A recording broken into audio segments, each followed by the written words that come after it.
Hâtez-vous de mériter l'absolution de votre Seigneur est un paradis aussi vaste que les cieux et la terre destinés à ceux qui craignent Dieu, à ceux qui font l'aumône, qu'ils soient à l'aise ou dans la gêne, qui savent réprimer leur colère et pardonner à leurs semblables, car Dieu aime les bienfaiteurs.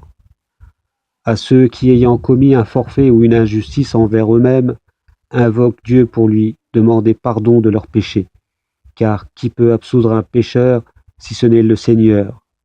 À ceux, enfin, qui ne persistent pas dans le mal, dès qu'ils s'aperçoivent qu'ils sont dans l'erreur. Ceux-là, leur récompense sera le pardon de leur Seigneur, ainsi que des jardins sous lesquels coulent des rivières et où leur séjour sera éternel. Et quelle belle récompense pour ceux qui accomplissent des œuvres salutaires. Que des peuples ont connu avant vous les mêmes vicissitudes. Parcourez donc la terre et voyez quelle fut la fin de ceux qui criaient au mensonge. Ceci est un avertissement adressé aux hommes, mais c'est aussi un guide et une exhortation pour ceux qui craignent Dieu. Ne vous découragez pas, ne vous affligez pas, et vous aurez bientôt la victoire si vous avez la foi. Et si vous avez subi un revers douloureux, sachez que vos ennemis ont déjà connu un revers semblable. C'est ainsi que nous faisons alterner les jours fastes et les jours néfastes parmi les hommes, afin que Dieu reconnaisse les vrais croyants et élise parmi vous des martyrs, car Dieu n'aime point les injustes. C'est aussi un moyen pour Dieu de purifier par l'épreuve ceux qui ont cru et d'anéantir les infidèles.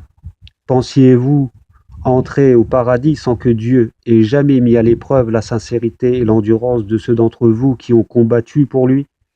Vous souhaitiez tant la mort avant de la rencontrer, et vous l'avez bien vu de vos propres yeux.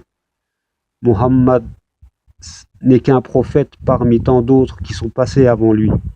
Seriez-vous homme à abandonner le combat? S'il venait à mourir ou à être tué, ceux qui abandonnent le combat ne nuisent en rien à Dieu, mais Dieu saura récompenser ceux qui en sont reconnaissants. Aucune âme ne peut quitter cette vie sans la permission de Dieu et en dehors du terme fixé. Celui qui recherche sa récompense dans ce monde, nous la lui accorderons. Celui qui désire obtenir la sienne dans la vie future, nous la lui accorderons. Mais nous traiterons avec faveur les âmes reconnaissantes. Combien de prophètes, suivis d'un grand nombre de disciples, ont combattu pour défendre la cause de Dieu, sans jamais se laisser abattre par les épreuves, ni faiblir, ni abandonner la lutte. Dieu aime les gens persévérants. Les seuls mots qu'il répétait étaient les suivants. Seigneur, pardonne-nous nos péchés et nos excès. Affermis nos pas et accorde-nous la victoire sur les infidèles. Dieu leur accorda donc la récompense de ce monde et la belle récompense de la vie future, car Dieu aime les gens bienfaisants. Ô vous qui croyez, si vous écoutez les infidèles, ils vous feront retomber dans vos erreurs passées et vous serez perdus sans retour. Ayez confiance, Dieu n'est-il pas votre maître et le meilleur des protecteurs? Nous jetterons bientôt l'épouvante dans le cœur des idolâtres, pour avoir associé à Dieu des divinités qui n'ont été nanties d'aucun pouvoir de sa part. Leur demeure sera l'enfer, cet affreux refuge des injustes. Dieu a tenu sa promesse envers vous en vous permettant de tailler vos ennemis en pièces, jusqu'au moment où vous avez fléchi pour contester l'ordre qui vous avait été donné et refusé de l'exécuter, alors que Dieu vous faisait déjà entrevoir la victoire qui vous tenait à cœur. Certains d'entre vous désiraient les biens de ce monde, pendant que d'autres aspiraient à la vie future. Aussi Dieu, pour vous mettre à l'épreuve, vous fit-il reculer devant vos ennemis. Mais il vous a ensuite pardonné, car il est plein de sollicitude pour les fidèles. Et au moment où vous battiez en retraite, sans vous soucier les uns des autres, et pendant que le prophète, sur vos arrières, tentait de vous ramener au combat, Dieu vous infligea déception sur déception, afin que vous n'ayez pas à regretter le succès qui vous échappait, ni à vous lamenter sur le malheur qui vous frappait, car Dieu est bien informé de ce que vous faites. Cette angoisse passée, Dieu fit descendre sur vous sa sécurité et une espèce d'assoupissement s'empara d'une partie d'entre vous, pendant que d'autres, préoccupés uniquement d'eux-mêmes, proféraient sur Dieu à la manière des idolâtres de l'époque de l'ignorance, des opinions non conformes à la vérité. Quelle part de décision avions-nous dans cette affaire ? Disait-il. Dis-leur, le pouvoir de décision n'appartient qu'à Dieu. En réalité, il cachait bien des pensées qu'il n'osait exprimer. Il se disait, si nous avions pu donner notre avis, nous ne serions pas venus ici nous faire massacrer.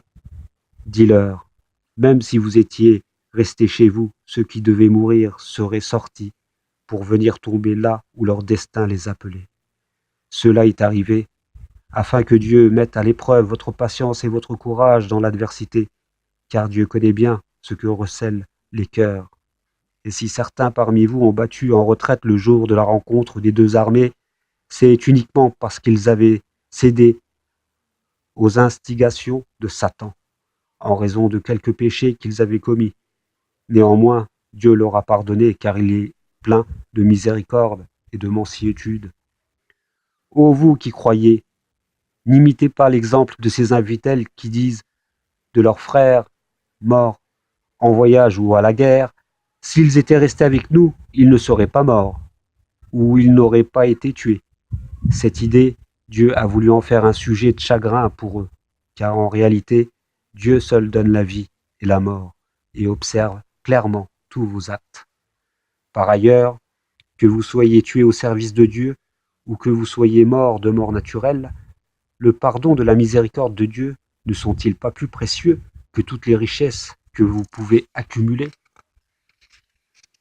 Que vous mouriez de mort naturelle ou que vous soyez tués, n'est-ce pas que c'est devant votre Seigneur que vous serez tous rassemblés ? C'est par un effet de la grâce de Dieu que tu es si conciliant envers les hommes, car si tu te montrais brutal ou inhumain avec eux, ils se seraient tous détachés de toi.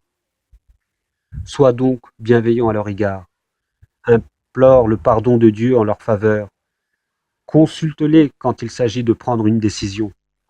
Mais une fois la décision prise, place ta confiance en Dieu, car Dieu aime ceux qui mettent en lui leur confiance.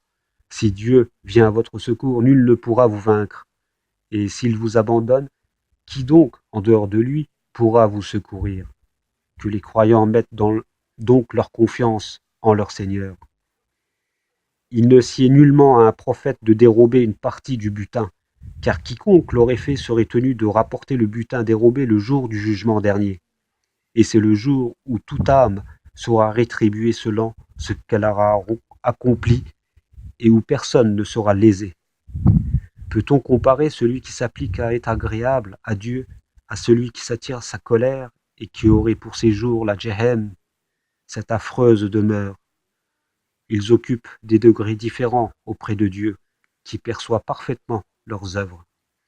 Dieu a été d'une extrême bonté envers les croyants, en choisissant parmi eux un prophète pour leur réciter les versets divins, les purifier de leurs péchés et leur enseigner le livre et la sagesse, bien qu'ils fussent autrefois dans un égarement manifeste, ayant subi un revers pour la première fois après en avoir infligé le double à vos ennemis, vous vous dites « Comment avons-nous pu mériter cette disgrâce ?»